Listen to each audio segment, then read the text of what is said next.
آج میں توحید الہ العالمین کے حوالے سے چند باتیں آپ کی خدمت میں پیش کرنا چاہتا ہوں۔ سب سے پہلے میں اللہ رب العالمین سے دعا کروں گا کہ وہ مجھے حق کہنے اور اس حق پر مجھے بھی اور آپ کو بھی عمل کی توفیق عنایت فرمائے۔ آمین۔ امام کائنات محصول انسانیت رحمت للعالمین صلی اللہ علیہ وسلم بھی اسی طرح کے ایک نبی، ایک رسول، ایک پیغمبر اور اللہ کے فرستادہ تھے۔ جس طرح کے نبی، رسول اور پیغمبر آپ سے پہلے حضرت آدم علیہ السلام سے لے کر حضرت عیسیٰ علیہ السلام تک اس کائنات میں جلوہ گر ہوتے رہے، تشریف فرما ہوتے رہے۔ آپ اسی طرح کی دعوت لے کر آئے جس طرح کی دعوت پہلے نبی اور رسول لے کر آئے تھے۔ آپ کا پیغام بھی بالکل وہی تھا جو پیغام پہلے نبیوں اور رسولوں کا تھا۔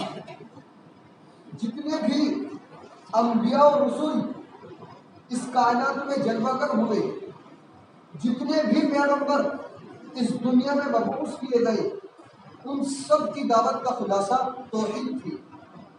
اور آج میں آپ کو یہ بتا دوں کہ جتنے بھی رسول اور پیغمبر آئے، ان کے بارے میں اللہ رب العزت نے اپنی عظیم اور مقدس کتاب اپنے کلام مجید کے اندر ذکر کیا ہے کہ ان سب کی دعوت ایک تھی۔ اور وہ دعوت کیا تھی؟ وہ دعوت یہ تھی کہ اے کائنات کے واسیوں، رب کے سوا کوئی خالق و مالک نہیں ہے۔ ایک اللہ جس کے سامنے انسانوں کی گردنیں جھکنی چاہیے، ایک رب جس سے محتاجوں کو اپنی جھولی پھیلا کر مانگنا چاہیے، ایک اللہ جس کی عبادت و بندگی کرنی چاہیے، ایک رب جسے نفع نقصان کا مالک سمجھنا چاہیے، ایک اللہ جس کے بارے میں انسان کا یہ پختہ یقین ہونا چاہیے کہ اگر وہ کسی کو نوازنے پر آ جائے تو ساری کائنات مل کر بھی اس کی نوازشات کے سامنے بند نہیں باندھ سکتی ہے۔ اور اگر وہ کسی کو اپنی رحمتوں سے، اپنی نعمتوں سے، اپنی برکتوں سے، اپنی عنایتوں سے اور اپنی نوازشوں سے محروم رکھنا چاہے تو ساری دنیا مل کر بھی اس کو رب کے انعامات کا مستحق نہیں بنا سکتی۔ جتنے بھی رسول اور پیغمبر آئے، اسی عقیدے کو لوگوں کے ذہنوں میں پختہ کرنے کے لیے تشریف لائے۔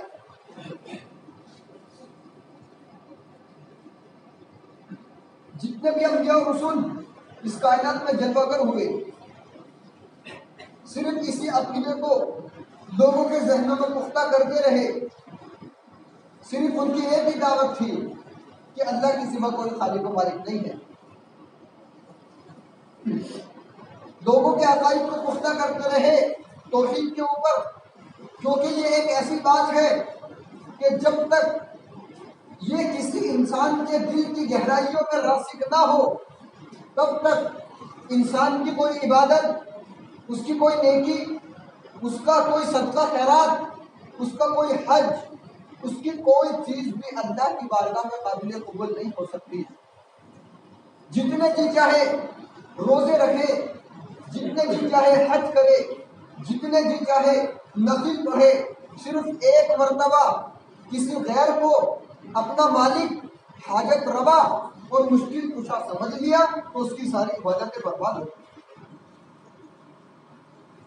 اس کی ساری عبادتوں پر ختم نفس گر گیا، گویا کہ اس نے زندگی میں کبھی نیکی کا کوئی کام کیا ہی نہیں۔ حضرات گرامی قدر، ذرا غور فرمائیے کہ ان لوگوں کی کیا حالت ہوگی جو نماز بھی پڑھتے ہیں، روزے بھی رکھتے ہیں، حج بھی کرتے ہیں، زکوٰۃ بھی دیتے ہیں، صدقات بھی دیتے ہیں، خیرات بھی دیتے ہیں، لیکن کل قیامت کے دن آئیں گے تو نامہ اعمال خالی ہوگا۔ کیوں؟ اس لیے کہ اس نے ایک مرتبہ کہہ دیا تھا کہ اللہ بھی حاجت روا ہے اور علی بھی مشکل کشا ہے۔ یہ اللہ کی بندگی کے لیے اللہ کے گھر میں بھی آتا رہا، اور لوگوں کو خوش کرنے کے لیے قبروں پر جا کر پھول بھی چڑھاتا رہا، مندروں میں جا کر گھنٹیاں بھی بجاتا رہا۔ اس نے سمجھا کہ اللہ بھی دینے والا ہے اور یہ قبر والا بھی دینے والا ہے۔ اس نے رب کی توہین کی ہے، اس نے رب کی عزت میں فرق ڈالا ہے، اس نے رب کے ساتھ بے وفائی کی ہے۔ وہ رب جو تمام زندوں اور مردوں کو پیدا کرنے والا ہے، اس نے ان فوج شرکان کو رب کے ساتھ کھڑا کر دیا۔ اس نے کہا کہ آسمان والا تو کچھ نہیں دے سکتا، اس مردے سے لے لو۔ وہ مردے جو کروڑ بدلنا نہیں جانتے، وہ مردے جو اپنی سطر پوشی کے لیے انسانوں کے محتاج تھے، جب تک لوگ انہیں قبر میں نہ اتارتے وہ قبر میں بھی نہیں اتر سکتے تھے۔ ان کو اس نے مشکل کشا سمجھا ہے، ان کو اس نے حاجت روا سمجھا ہے۔ یہ بدبختی کی انتہا ہے۔ ایمانداری کی بات یہ ہے کہ جتنا شرک آج اسلام کے نام پر مسلمان کر رہے ہیں، اتنا شرک تو کبھی نبی پاک صلی اللہ علیہ وسلم کی بعثت سے پہلے جاہلیت کے لوگوں نے بھی نہیں کیا تھا۔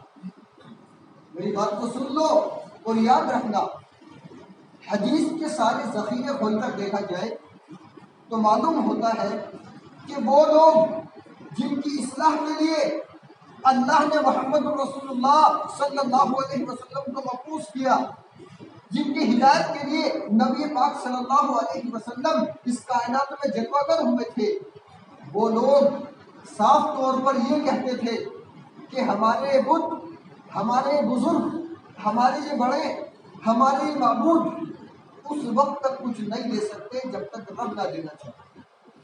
ابو جہل، عتبہ، شیبہ اور ولید کا یہ عقیدہ تھا کہ ما نعبدہم الا لیقربونا الی اللہ زلفیٰ، جن کی ہم پرستش کرتے ہیں، جن کی ہم عبادت کرتے ہیں، یہ خدا نہیں، یہ تو صرف خدا کے نیک بندے ہیں، یہ خود کچھ نہیں کر سکتے لیکن اللہ سے کہہ کر ہماری سفارش کر کے ہمارا کام کروا دیتے ہیں۔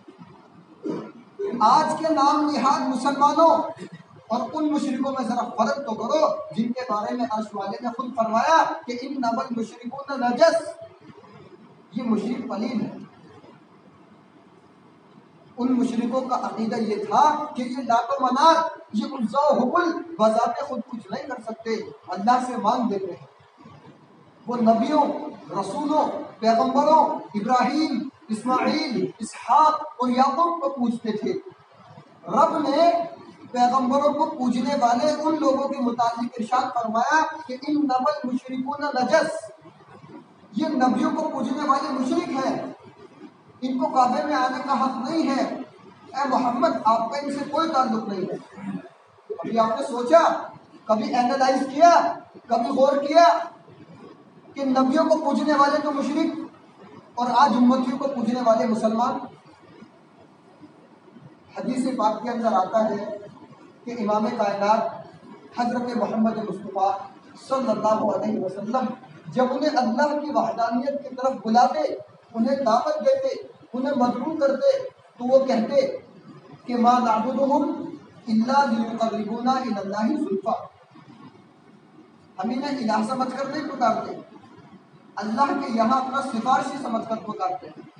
اللہ بڑا ہے، اس تک ہماری آواز نہیں پہنچ سکتی، ہم نے ان کو اللہ کے یہاں اپنا سفارشی بنایا ہوا ہے۔ یہ ان کا عقیدہ تھا۔ اور آج مسلمانوں کا عقیدہ کیا ہے؟ آج مسلمانوں کا عقیدہ یہ ہے کہ رب کے پلڑے میں بس ایک توحید کے سوا کیا ہے؟ رب کے پلڑے میں بس ایک توحید کے سوا کیا ہے؟ جو لینا ہے جا کر لے لیں گے محمد سے۔ ہمارا عقیدہ ان کے عقیدے سے بدتر۔ ان کے عقیدے کے متعلق قرآن کریم کہتا ہے 11واں پارہ سورہ یونس، اپنے گھروں میں جا کر سادہ ترجمہ پڑھو تو آپ کو معلوم ہو جائے گا کہ ان کا عقیدہ کیا تھا، ان کی آئیڈیالوجی کیا تھی، ان کی وچار دھارا کیا تھی، ان کا کانسیپٹ کیا تھا، یہ آپ کو پتہ چل جائے گا۔ قرآن نے کہا هو الذی یسیرکم فی البر والبحر حتی اذا کنتم فی الفلک وجرین بہم بریح طیبۃ وفرحوا بہا۔ قرآن کہتا ہے کہ جب سمندروں کے اندر ان کے اوپر اللہ کی طرف سے گرفت آتی، پکڑ آتی، موجیں اٹھتی، طوفان آتے، کشتیاں ڈولنا شروع ہو جاتی تو یہ گھبرا جاتے، پھر کوئی بزرگ ان کو یاد نہ رہتا، پھر کوئی معبود ان کو یاد نہ رہتا، پھر کوئی بت ان کو یاد نہ رہتا، پھر پکارتے کس کو؟ دعوا اللہ مخلصین لہ الدین، پھر پکارتے تو اکیلے اللہ کو پکارتے، سچے دل سے پکارتے، سنسیئرٹی سے پکارتے، اخلاص سے پکارتے۔ پوچھا جاتا کہ سمندروں میں اللہ کے سوا کسی اور کو کیوں نہیں پکارتے ہو، تو کہتے کہ سمندروں میں اللہ کے سوا کسی کا سکہ نہیں چل سکتا۔ آج مسلمانوں کی کیفیت یہ ہے کہ یہ خشکی میں بھی غیر اللہ کو پکارے اور سمندروں میں بھی غیر اللہ کو پکارے۔ مشرکین مکہ سے بڑا شرک آج کے مسلمانوں کا ہے، معاف کیجیے گا۔ حدیث پاک کے اندر آتا ہے کہ امام کائنات حضرت محمد مصطفیٰ صلی اللہ علیہ وسلم نے جب مکہ میں داخل ہوئے فاتحہ طور پر نبی پاک صلی اللہ علیہ وسلم، تو اللہ کے رسول نے یہ اعلان فرما دیا کہ لوگوں، جو شخص کعبۃ اللہ میں داخل ہو جائے محمد الرسول اللہ نے اس کو پناہ دی ہے۔ جو شخص حضرت امیر معاویہ رضی اللہ تعالیٰ عنہ کے والد ابو سفیان کے گھر داخل ہو جائے محمد الرسول اللہ نے اس کو بھی پناہ دی ہے۔ جو شخص اس گھر میں، جس گھر سے نبی پاک صلی اللہ علیہ وسلم کو معراج کے لیے لے جایا گیا تھا، نبی پاک صلی اللہ علیہ وسلم کے چچا کی بیٹی ام ہانی کے گھر داخل ہو جائے محمد رسول اللہ نے اس کو بھی پناہ دی۔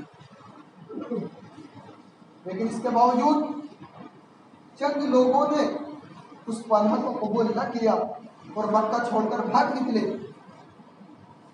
لوگوں نے پوچھا کہ نبی پاک صلی اللہ علیہ وسلم نے تو تم کو پناہ دے دی ہے، مکہ چھوڑ کر کیوں بھاگتے ہو؟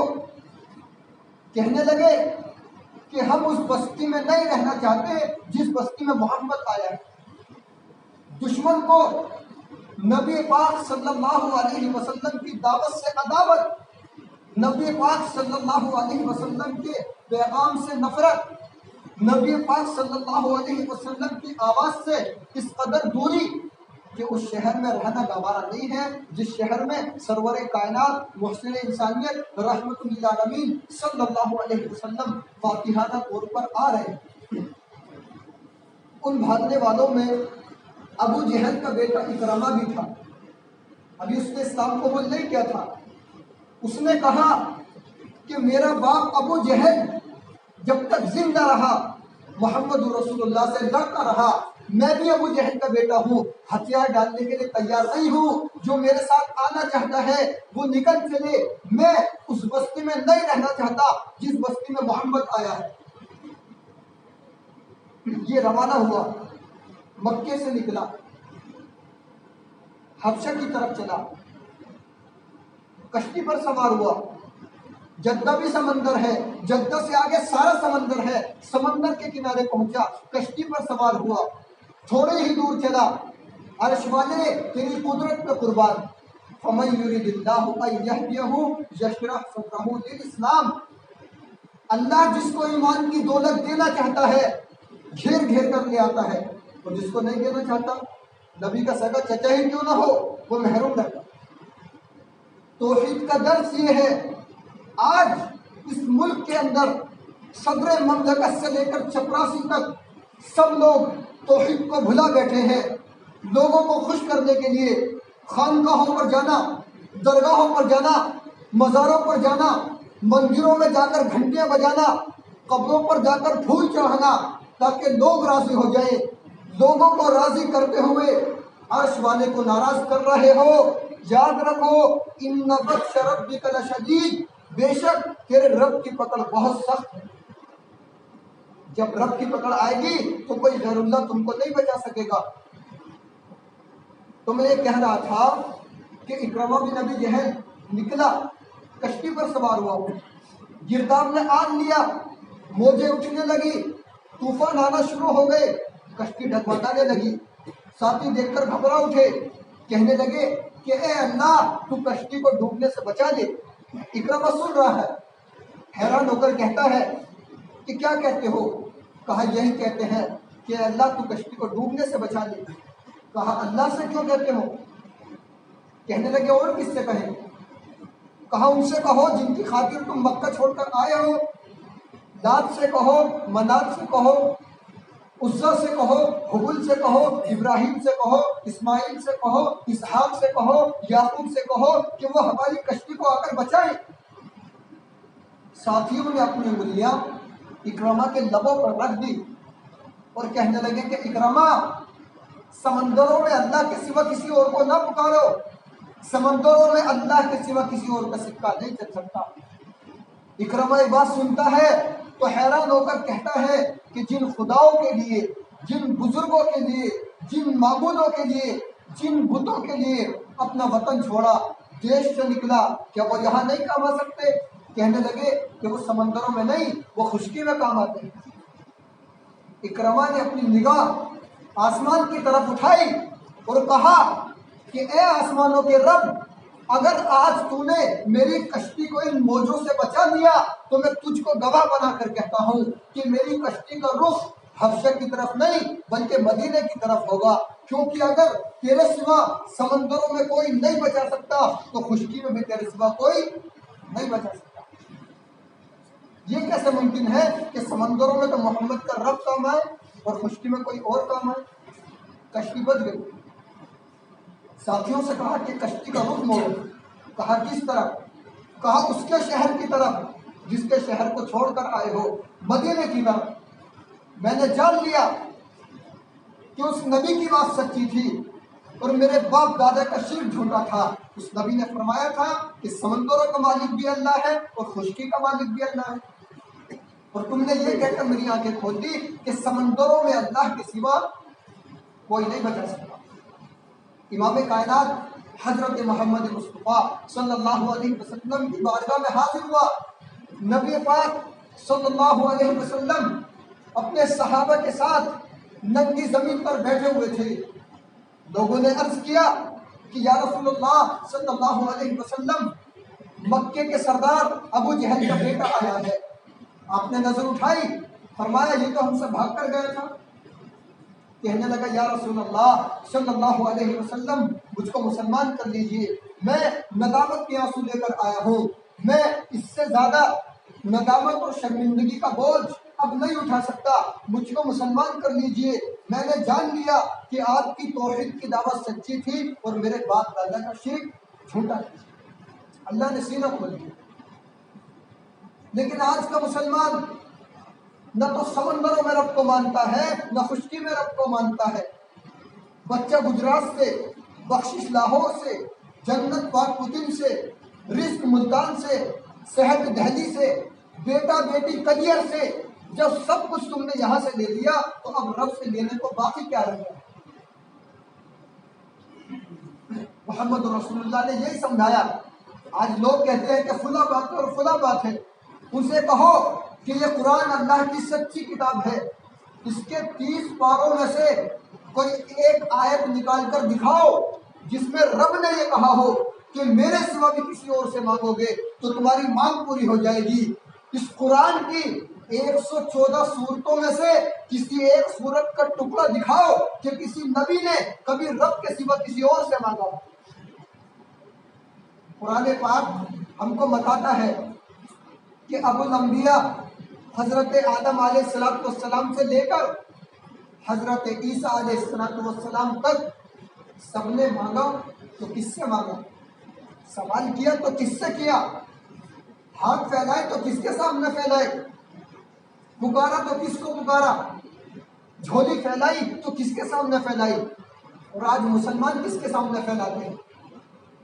مسلمان، تیری گمراہی کا سبب یہ ہے کہ آج تجھ کو توحید کا سبق یاد نہیں رہا، باقی سب کچھ تمہیں یاد ہے۔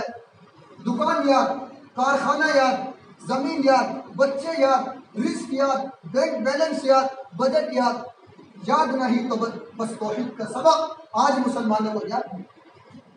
اگر دنیا اور آخرت میں کامیاب ہونا چاہتے ہو تو یہ سبق یاد کر دو۔ حضرت نوح علیہ السلام وہ پیغمبر ہیں جنہوں نے 950 برس تبلیغ کی۔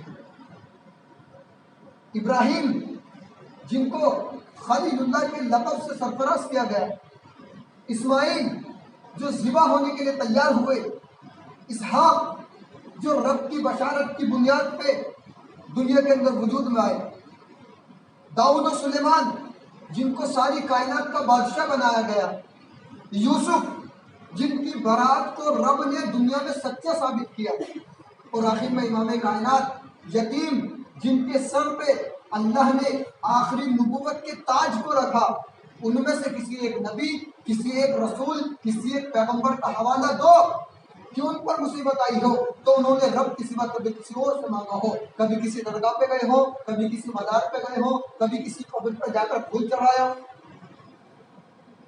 حضرت عائشہ صدیقہ رضی اللہ تعالی عنہا نبی کی بیوی ہے، سب سے پیاری بیوی، وہ بیوی کہ جب سرور گرامی علیہ السلام سے پوچھا گیا کہ من احب الناس الیکا یا رسول اللہ، کہ اے اللہ کے حبیب آپ کو اس کائنات میں سب سے زیادہ محبت کس سے ہے، سب سے زیادہ پیار کس سے ہے؟ آپ نے فرمایا صدیقہ سے۔ لوگوں نے پوچھا کہ مردوں میں سب سے زیادہ کس سے پیار ہے؟ آپ نے فرمایا صدیقہ کے باپ صدیق سے۔ اس صدیقہ پر ظالموں نے تہمت لگائی اور تہمت کی برائی کی، نبی پاک صلی اللہ علیہ وسلم اتنے غمزدہ ہوئے، اتنے پریشان ہوئے، اتنے علم رسیدہ ہوئے کہ حدیث پاک کے اندر آتا ہے کہ نبی پاک صلی اللہ علیہ وسلم کو کبھی اتنا غمزدہ نہیں دیکھا گیا۔ ام المؤمنین حضرت عائشہ صدیقہ رضی اللہ تعالی عنہ کے متعلق حدیث میں آتا ہے کہ جب ان کو اس واقعے کی خبر ہوئی تو وہ عرض کرنے لگی کہ اے میرے سرتاج، کیا میں اپنے ماں باپ کے گھر نہ چلی جاؤں؟ نبی پاک صلی اللہ علیہ وسلم نے فرمایا کہ ہاں تم اپنے ماں باپ کے گھر چلی جاؤ۔ گھر سے نکل کر کہاں گئی؟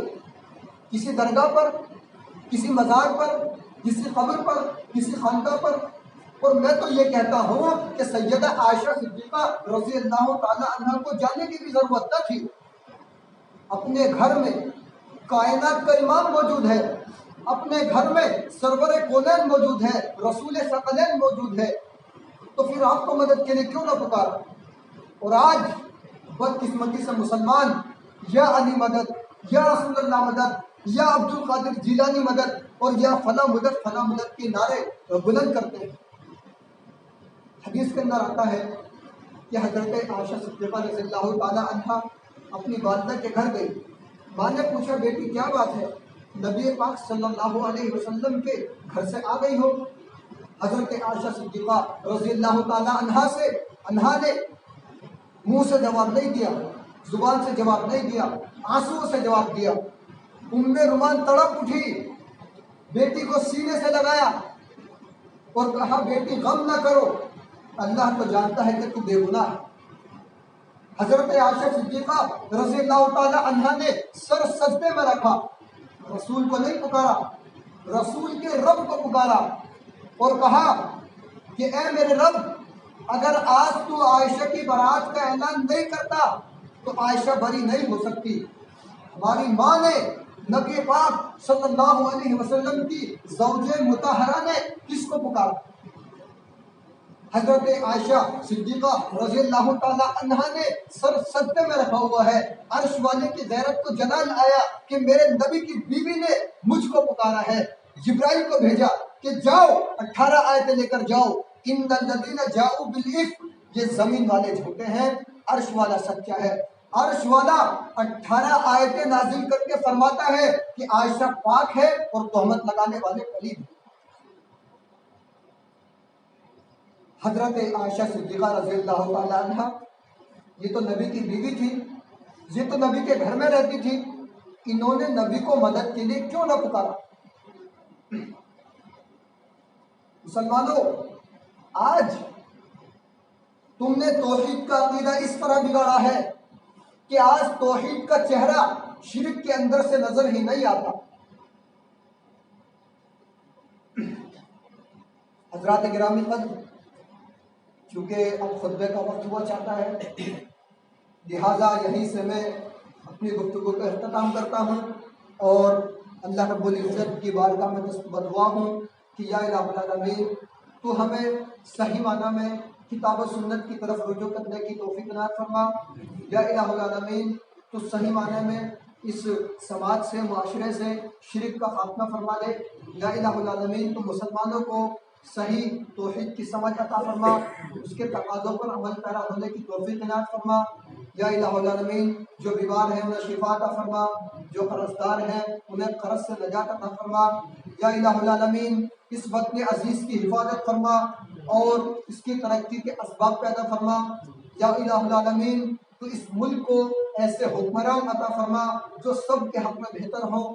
یا الہ العالمین ہم تیری پناہ چاہتے ہیں ہر برے دن سے، ہر بری رات سے، ہر برے لمحے سے، آنے والے وقت کی آفتوں سے، مصیبتوں سے، بلاؤں سے، پریشانیوں سے اور ہر قسم کی بیماریوں سے ہم تیری پناہ چاہتے ہیں۔ یا الہ العالمین تو ہر لمحہ ہمیں اپنی حفظ و امان عطا فرما۔